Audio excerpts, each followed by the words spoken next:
بسم اللہ الرحمن الرحیم۔ کوفہ کا سیاسی کردار، آج اس سلسلے کی اگلی قسط پیش کی جا رہی ہے۔ آج کا عنوان ہے فتنوں کے دور میں مطلوب طرز عمل۔ رسول اللہ صلی اللہ علیہ وسلم نے اپنے بعد مسلمانوں کی جماعت تھی، اس کو پیش آنے والے فتنوں کے دور کا ذکر کیا تھا، پیشن گوئی فرمائی تھی، اور صحابہ کو اس دور میں کیا طرز عمل اختیار کرنا تھا، اس سلسلے میں مکمل جامع رہنمائی بھی فرمائی تھی۔ صحابہ کی پوری جماعت کا جو طرز عمل تھا وہ رسول اللہ صلی اللہ علیہ وسلم کے جو اب ارشادات آپ کے سامنے رکھے جائیں گے اس کی روشنی میں انہوں نے وہ طرز عمل اختیار کیا تھا۔ یہ ایک بہت اہم ٹاپک ہے، ایک بہت اہم نقطہ ہے جس کو اتنی اہمیت تاریخ کے مطالعے میں دی نہیں گئی جتنا یہ اس کا مستحق تھا، وہ میں آپ کے سامنے پیش کرتا ہوں۔ اس سے آپ کو اندازہ ہوگا کہ صحابہ نے جو طرز عمل اختیار کیا فتنوں کے اس دور میں، جو حضرت عثمان رضی اللہ تعالی عنہ کی شہادت سے شروع ہوا، اس میں ان کا جو کردار تھا وہ اس بنا پر نہیں تھا کہ حق ان کے سامنے مشتبہ ہو گیا ہے، انہیں سمجھ نہیں آ رہی کہ کیا کریں کیا نہ کریں، کس کا ساتھ دیں کس کا ساتھ نہ دیں، ایسی کوئی بات نہیں تھی۔ انہوں نے جو طرز عمل اپنا اختیار کیا وہ علی وجہ البصیرہ تھا، یعنی پوری ان کے پاس اس بات کی دلیل تھی، اور جب ان سے پوچھا جاتا تھا کہ آپ فتنوں کے اس دور میں آگے بڑھ کے تلوار کیوں نہیں اٹھا رہے، کچھ کر کیوں نہیں رہے، تو ان کا جواب رسول اللہ صلی اللہ علیہ وسلم کی انہی احادیث کی روشنی میں وہ بتایا کرتے تھے کہ ہم ایسا کیوں نہیں کر رہے۔ حوالہ وہ حدیث کا دیا کرتے تھے، رسول اللہ کی بات کا دیا کرتے تھے، تو اب وہ آپ کے سامنے وہ چیزیں پیش کی جا رہی ہیں۔ رسول اللہ صلی اللہ علیہ وسلم نے فتنوں کی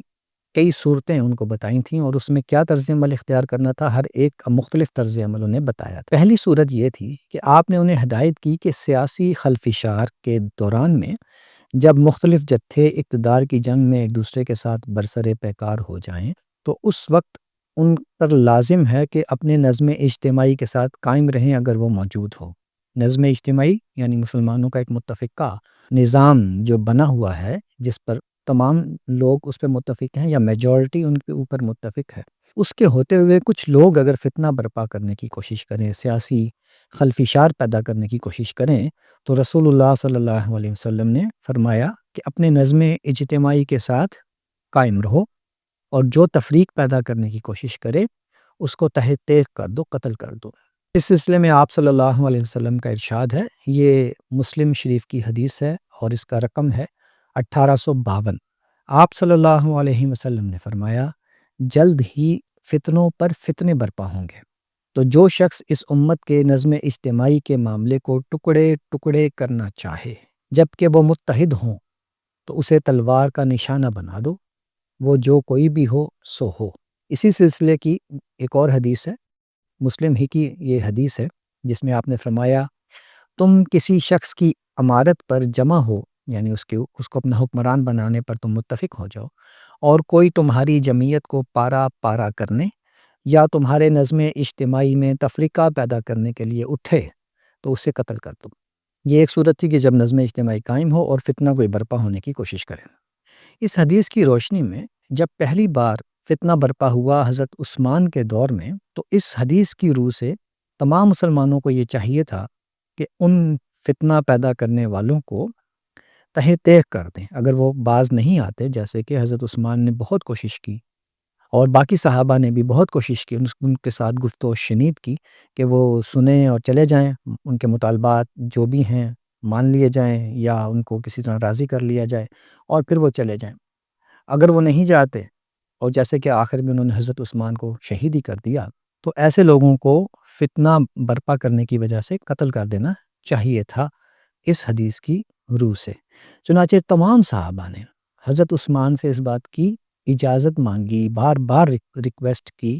کہ آپ ہمیں اجازت دیں تو ہم ان کو مار بھگائیں، مگر حضرت عثمان نے اپنی کریم النفسی، اپنی نرم دلی اور اس ڈر سے کہ مسلمانوں میں ان کی وجہ سے خانہ جنگی پیدا نہ ہو جائے یا اس کی ابتدا ان سے نہ ہو، اس بنا پر انہوں نے اس کی اجازت نہیں دی اور شہید ہونا قبول کر لیا۔ بہرحال اس کی جو وہ صورت تھی، جو ایک حاکم کے طور پر مسلمانوں کے نظم اجتماعی کے محافظ کے طور پر جو اختیار کرنی چاہیے تھی، وہ اختیار نہ کی جا سکی۔ چنانچہ بعد میں ان لوگوں کو تلوار ہی کے زور سے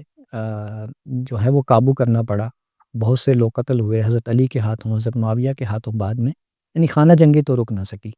اور اس خانہ جنگی کا جو اختتام ہے وہ پھر حضرت معاویہ کی کامیابی کی صورت میں سامنے آیا تھا۔ تو کہنے کا مقصد یہ ہے کہ کرنا آخر وہی پڑا کہ تلوار ہی کے زور سے ان لوگوں کا فتنہ ختم کیا گیا تھا۔ یہ صورت حضرت عثمان کے ہی زندگی میں اختیار کر لی جاتی تو وہ فتنہ اتنا آگے نہ بڑھتا۔ سیاسی خلفشار کی دوسری صورت یا فتنے کی دوسری صورت یہ ہو سکتی تھی کہ مسلمانوں کا نظم اجتماعی بھی معطل ہو جائے،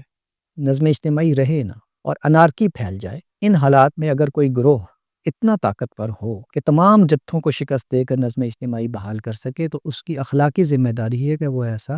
کرے،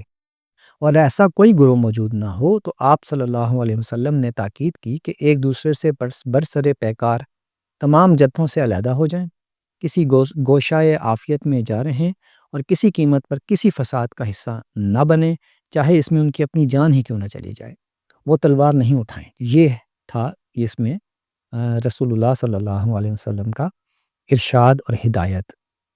اب آپ دیکھیے اس سلسلے میں آپ کی جو آپ سے نقل ہوئی حدیث ہے، مسند احمد کی حدیث ہے، جس کا رقم ہے 13338۔ حضرت انس بن مالک سے مروی ہے کہ نبی صلی اللہ علیہ وسلم نے فرمایا، ان قریب میری امت میں اختلاف اور تفریقہ بازی ہوگی، اور ان میں سے ایک قوم ایسی نکلے گی جو قرآن پڑھتی ہوگی مگر وہ اس کے حلق سے نیچے نہیں اترے گا۔ تم ان کی نمازوں کے آگے اپنی نمازوں کو اور ان کے روزوں کے آگے اپنے روزوں کو حقیر سمجھو گے۔ وہ لوگ دین سے اسی طرح نکل جائیں گے جیسے تیر شکار سے نکل جاتا ہے، جب وہ تیر شکار میں جاتا ہے اور اس سے نکل جاتا ہے،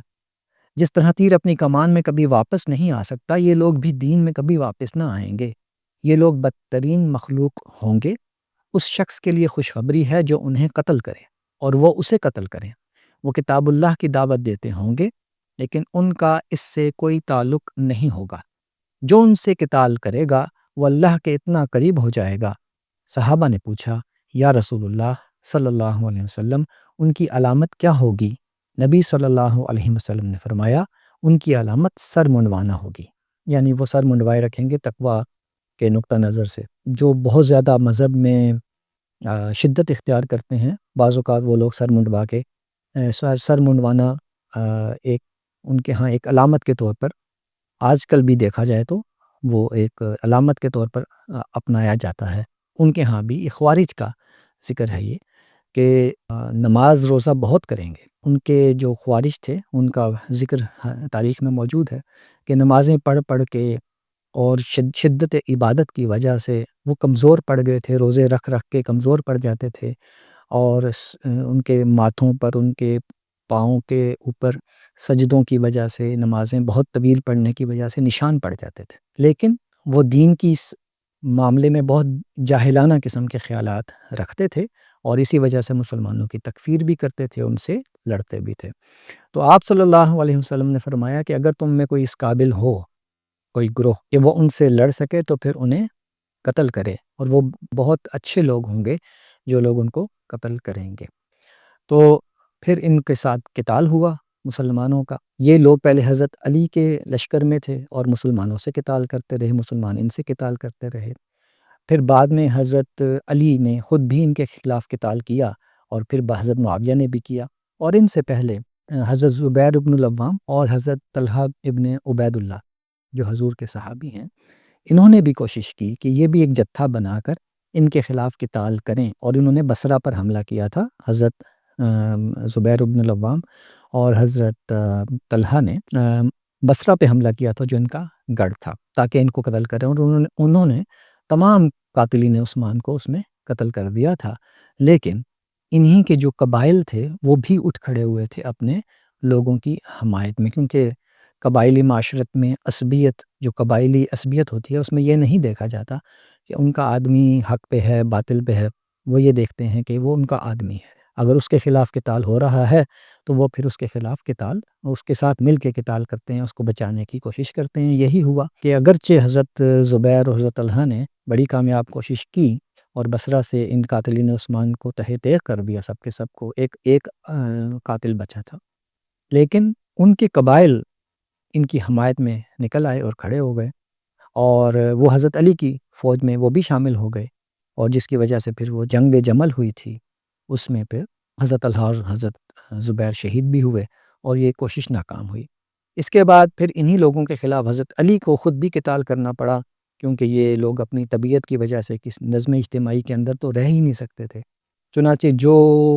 بغاوت انہوں نے حضرت عثمان کے خلاف کی، کچھ عرصے بعد حضرت علی سے بھی تنگ پڑ گئے، اور پھر وہ خلاف بغاوت انہوں نے حضرت علی سے بھی کی۔ ان میں سے ایک گروہ حضرت علی کے ساتھ رہا، شامل ہو گیا حکومت کے اندر، وہ تو حضرت علی سے علیحدہ نہیں ہوا، اور ایک ان کا بڑا گروہ حضرت علی سے علیحدہ ہو کر ان کے خلاف بھی بغاوت پر اتر آیا، جس پر حضرت علی نے ان کے ساتھ قتال کیا۔ اس قتال سے پہلے صفین میں جو جنگ ہوئی، وہ بھی دراصل انہی کے خلاف حضرت معاویہ کی جنگ تھی، ان لوگوں نے ہی حضرت معاویہ کے اوپر حملہ کیا تھا۔ حضرت معاویہ جو تھے وہ جنگ کرنے کے حق میں نہیں تھے، تو حضرت علی نے ان کو یہ پھر ایک الٹیمیٹم دیا تھا کہ اگر وہ غیر مشروط بیعت نہیں کریں گے تو وہ پھر ان کو لے کر حملہ کریں گے۔ چنانچہ اہل عراق کا لشکر تھا، یہی ان فتنہ گروں کا لشکر تھا، جس کو لے کے پھر حضرت علی نے صفین کی جنگ کی حضرت معاویہ کے ساتھ۔ اگرچہ اس جنگ کی جو فتنہ گر تھے، ان کی قیادت بدقسمتی سے حضرت علی کے ہاتھ میں تھی، لیکن بیسیکلی یہ پورا جو گروہ تھا یہی انہی فتنہ گروں کا تھا، جن کے بارے میں رسول اللہ نے فرمایا کہ یہ لوگ دین سے ایسے نکل جائیں گے جیسے تیر شکار سے نکل جاتا ہے، اور یہ لوگ کبھی دین میں واپس نہیں آئیں گے، یہ بدترین مخلوق ہوں گے۔ تو اسی صفین کے موقع پر ہی انہوں نے حضرت علی کے خلاف بغاوت بھی کی تھی۔ تو بہرحال کہنے کا یہ مقصد یہ ہے کہ ان کے خلاف پھر قتال کس کس نے کیا؟ حضرت طلحہ نے، حضرت زبیر نے سب سے پہلے، دوسری بار ان کے خلاف قتال کیا حضرت معاویہ نے، اور تیسری بار ان کے خلاف قتال کیا حضرت علی نے خود۔ اور اس کے بعد جب ان کے فتنے بعد میں نکلتے رہے ہیں تو ان کے خلاف جو مسلمانوں کا نظم اجتماعی قائم ہو گیا تھا، وہ بھی ان کے خلاف قتال کرتا رہا۔ اگر قتال کرنے کے لیے کوئی متفقہ امیر ہی موجود نہ ہو تو اس سلسلے میں پھر رسول اللہ صلی اللہ علیہ وسلم کی ہدایت یہ تھی کہ قطع عمل کر لیا جائے، پھر آپ آگے نہ بڑھیں اور پھر ان کے ساتھ کسی سے کوئی کسی قتال میں شامل نہ ہوں۔ اس سلسلے میں رسول اللہ صلی اللہ علیہ وسلم سے منقول حدیث ہے، مسلم شریف کی 4784 اس کا رقم ہے۔ ابو ادریس خولانی نے کہا کہ میں نے حضرت حذیفہ بن یمان سے سنا، وہ کہہ رہے تھے لوگ رسول اللہ صلی اللہ علیہ وسلم سے خیر کے متعلق سوال کرتے تھے، اور میں اس خوف سے کہ کہیں میں اس میں مبتلا نہ ہو جاؤں آپ سے شر کے متعلق پوچھا کرتا تھا۔ میں نے عرض کی اللہ کے رسول، ہم جاہلیت اور شر میں تھے، پھر اللہ تعالیٰ نے ہمیں یہ خیر یعنی اسلام عطا کیا، تو کیا اس خیر کے بعد پھر سے شر ہوگا؟ آپ صلی اللہ علیہ وسلم نے فرمایا ہاں۔ میں نے کہا کیا اس شر کے بعد پھر خیر ہوگی؟ آپ صلی اللہ علیہ وسلم نے فرمایا ہاں، لیکن اس خیر میں کچھ دھندلاہٹ ہوگی۔ میں نے عرض کی اس کی دھندلاہٹ کیا ہوگی؟ آپ نے فرمایا ایسے لوگ ہوں گے جو میری سنت کی بجائے دوسرا طرز عمل اختیار کریں گے، اور میرے نمونہ عمل کی بجائے دوسرے طریقوں پر چلیں گے، تم ان میں اچھائی بھی دیکھو گے اور برائی بھی دیکھو گے۔ یعنی وہ مثالی طرز عمل جو ہمیں رسول اللہ کے صحابہ میں نظر آتا تھا، وہ پھر اگلے دور کے لوگوں میں اس طرح سے نظر نہیں آئے گا، اچھائی بھی ہوگی برائی بھی ہوگی۔ تو آپ نے فرمایا، میں نے عرض کی کیا اس خیر کے بعد پھر کوئی شر ہوگا؟ یعنی ایک دفعہ خیر آ جائے گا، رسول اللہ کے بعد شر آئے گا، پھر اس کے بعد خیر آئے گا، اس کے بعد پھر شر آئے گا۔ تو میں نے عرض کی کیا اس خیر کے بعد پھر کوئی شر ہوگا؟ آپ نے فرمایا ہاں، جہنم کے دروازوں پر کھڑے ہو کر بلانے والے، جو ان کی بات مان لے گا وہ اس کو جہنم میں پھینک دیں گے۔ میں نے عرض کی اللہ کے رسول ہمارے سامنے ان کی صفات بیان کیجیے ان برے لوگوں کی۔ آپ نے فرمایا ہاں، وہ لوگ بظاہر ہماری طرح کے ہوں گے اور ہماری ہی طرح گفتگو کریں گے، یعنی عرب کے لوگ ہوں گے، عرب کے لوگوں کی طرح گفتگو کریں گے۔ میں نے عرض کی اللہ کے رسول اگر وہ زمانہ میری زندگی میں آ جائے تو میرے لیے کیا حکم ہے؟ آپ نے فرمایا تم مسلمانوں کی جماعت اور مسلمانوں کے امام کے ساتھ وابستہ رہنا، میں نے عرض کی اگر اس وقت مسلمانوں کی جماعت ہو اور نہ امام، تو آپ نے فرمایا تم ان تمام فرقوں سے جو بٹے ہوئے گروہ ہوں گے ان سے الگ رہنا، چاہے تمہیں درخت کی جڑیں چیبانی پڑیں، یہاں تک کہ تمہیں موت آئے اور تم اسی حال میں رہو۔ تو اس حدیث میں آپ دیکھیں کہ یہ فرمایا گیا تمہارا کوئی نظم اجتماعی نہ رہے تو پھر تم کیا کرو۔ تو حضرت عثمان کے بعد نظم اجتماعی قائم نہیں ہو پایا تھا، چونکہ حضرت علی کی بیعت پر تو اتفاق نہیں ہو سکا تھا، تو اس لیے عملاً نظم اجتماعی قائم ہی نہیں رہا تھا۔ تو صحابہ نے پھر اسی بنا پر قطع عمل کی پالیسی اختیار کی اور وہ الگ تھلگ ہو کے بیٹھ رہے۔ اسی سلسلے کی ایک اور روایت ہے حضرت ابو بکرہ سے کہ انہوں نے فرمایا کہ رسول اللہ نے فرمایا کہ ان قریب فتنے برپا ہوں گے، سن لو پھر اور فتنے برپا ہوں گے، اور ان کے درمیان میں بیٹھا رہنے والا چلنے والے سے بہتر ہوگا اور ان میں چلنے والا دوڑنے والے سے بہتر ہوگا۔ یاد رکھو جب وہ نازل ہوگا، جب فتنہ یا واقع ہوں گے وہ فتنے، تو جس کے پاس اونٹ ہو وہ اپنے اونٹوں کے پاس چلا جائے، جس کے پاس بکریاں ہوں وہ بکریوں کے پاس چلا جائے، جس کے پاس زمین ہو وہ زمین میں چلا جائے۔ حضرت ابو بکرہ نے کہا کہ اس پر ایک شخص نے عرض کیا اللہ کے رسول اس بارے میں کیا خیال ہے کہ جس کے پاس نہ اونٹ ہوں نہ بکریاں نہ زمین؟ آپ نے فرمایا وہ اپنی تلوار لے، اس کی دھار کو پتھر سے کوٹے اور کند کر دے، اور پھر اگر بچ سکے تو بچ نکلے۔ اے اللہ کیا میں نے حق پہنچا دیا؟ اے اللہ کیا میں نے حق پہنچا دیا؟ اے اللہ کیا میں نے حق پہنچا دیا؟ یعنی رسول اللہ اس پر دیکھیے کہ کس قدر تاکید فرما رہے ہیں۔ حضرت بکرہ کہتے ہیں تو ایک شخص نے کہا اے اللہ کے رسول اگر مجھے مجبور کر دیا جائے اور لے جا کر ایک صف میں یا ایک فریق کے سامنے کھڑا کر دیا جائے اور کوئی آدمی مجھے اپنی تلوار کا نشانہ بنا دے یا کوئی تیر آئے اور مجھے مار ڈالے، تو آپ صلی اللہ علیہ وسلم نے فرمایا اگر تم نے وار نہ کیا ہوا تو وہ اپنے اور تمہارے گناہ سمیٹ لے جائے گا، یعنی جس نے تمہیں قتل کیا ہوگا وہ اپنے اور تمہارے گناہ سمیٹ لے جائے گا اور اہل جہنم میں سے ہو جائے گا۔ تو یہ وجہ تھی کہ صحابہ اس پورے دور میں چونکہ نظم اجتماعی قائم نہیں رہا تھا تو اس بنا پر وہ سائڈ پر ہو کر بیٹھ گئے، کسی بھی فتنے کا کسی بھی گروہ کا حصہ نہیں بنے۔ اس میں حضرت طلحہ اور زبیر نے اپنے طور پر ایک کوشش کی، کیونکہ اس کی بھی اجتہاداً گنجائش موجود تھی کہ اگر کوئی مسلمانوں کا گروہ اس قابل ہو کہ وہ ان کے ساتھ قتال کر سکے تو کرے، تو انہوں نے اپنے طور پر ایک گروہ بنا کر اس قتال کرنے کی کوشش کی، لیکن ان کا جو طرز عمل تھا اس میں مسئلہ یہ تھا کہ وہ خود مسلمانوں کے متفقہ خلیفہ یا متفقہ حکمران یا متفقہ نمائندے بن کے نہیں کر رہے تھے، تو اس بنا پر وہ کامیاب بھی نہ ہو سکے۔ یہ ایک ان کے اس میں مسئلہ تھا۔ اور حضرت معاویہ کو جو قتال کرنا پڑا وہ دفاعی نوعیت کا تھا، یعنی وہ خود آگے بڑھ کے قتال نہیں انہوں نے کیا، بلکہ جب انہی لوگوں نے حضرت معاویہ پر حملہ کر دیا تو جواب میں انہوں نے پھر اپنے بچاؤ کے لیے قتال کیا، اور پھر تحکیم کے بعد جب دوبارہ جنگ کا سلسلہ شروع ہوا تو پھر حضرت معاویہ نے باقاعدہ ان کے خلاف قتال کیا، کیونکہ وہ کر سکتے تھے، ان کے پاس اتنی طاقت تھی۔ تو جن لوگوں کے پاس یہ طاقت نہیں تھی وہ پھر الگ تھلگ بیٹھے رہے۔ یعنی اس میں مسلمانوں کا ایک طرز عمل یہ تھا کہ وہ ان کے پاس طاقت نہیں ہے تو وہ الگ تھلگ ہو کے بیٹھ جائیں۔ دوسرا جن کے پاس طاقت تھی وہ اس لیے بھی خود عمل کرنا نہیں چاہ رہے تھے کہ وہ خود متفقہ خلیفہ نہیں تھے، مسلمانوں کے متفقہ نمائندے نہیں تھے۔ نظم اجتماعی یعنی کہ وہ خود یہ نہیں کہا جا سکتا تھا کہ وہ نظم اجتماعی انہوں نے قائم کر دیا ہے، کیونکہ وہ خود بھی ایک گروہ تھے، پورے مسلمانوں کے نمائندے نہیں تھے، حکمران نہیں تھے۔ تو اس بنا پہ حضرت معاویہ جو تھے وہ خود بھی اس فتنے میں کودنا نہیں چاہتے تھے، قتال کرنا نہیں چاہتے تھے، لیکن جب ان کے اوپر قتال ہوا تو پھر دفاعی طور پر انہوں نے جنگ کی جس میں وہ کامیاب ہو گئے۔ تو یہ ہے اس سارا جو سینیریو، اور ہر ایک نے جو کردار اس میں ادا کیا ہے وہ رسول اللہ کے ارشادات کی روشنی میں بالکل متعین طور پر دیکھا جا سکتا ہے کہ درست پوزیشن ان سب نے اپنے اپنے طور پر اختیار کی۔ حضرت ابو بکرہ کی میں نے حدیث آپ کو سنائی جس میں وہ یہ فرماتے ہیں کہ رسول اللہ نے فرمایا کہ اپنی تلوار کند کر دو، اور اگر تمہیں قتل بھی کر دیا جائے تو تم پھر بھی وار مت کرنا، اور جو تمہارا قاتل ہوگا وہ تمہارے اور اپنے گناہ سمیٹ کر جہنم میں چلا جائے گا۔ انہی ابو بکرہ کو وہ صورتحال پیش بھی آ گئی، چنانچہ بخاری شریف کی حدیث ہے جس کا رقم ہے 7078۔ اس میں فرماتے ہیں پھر جب وہ دن آیا جب عبداللہ بن عمرو بن حضرمی کو جاریہ بن قدامہ جو حضرت علی کا جرنیل تھا اس نے ایک مکان میں گھیر کر جلا دیا، تو جاریہ نے اپنے لشکر والوں سے کہا ذرا دیکھو ابو بکرہ کو، اس کی خبر لو۔ انہوں نے کہا یہ ابو بکرہ موجود ہیں اور تم کو دیکھ رہے ہیں۔ عبد الرحمن بن ابی بکرہ، یہ حضرت ابو بکرہ کے بیٹے تھے، کہتے ہیں کہ مجھ سے میری والدہ حالہ بنت غلیظ نے کہا کہ ابو بکرہ نے کہا کہ اگر یہ لوگ، یعنی جاریہ کے لشکر والے، یعنی کہ جو حضرت علی کا جرنیل تھا اور یہ لشکر عراق کا تھا، انہوں نے کہا اگر یہ لوگ یعنی جاریہ کے لشکر والے میرے گھر میں بھی گھس آئیں اور مجھ کو مارنے لگیں تو میں ان پر بانس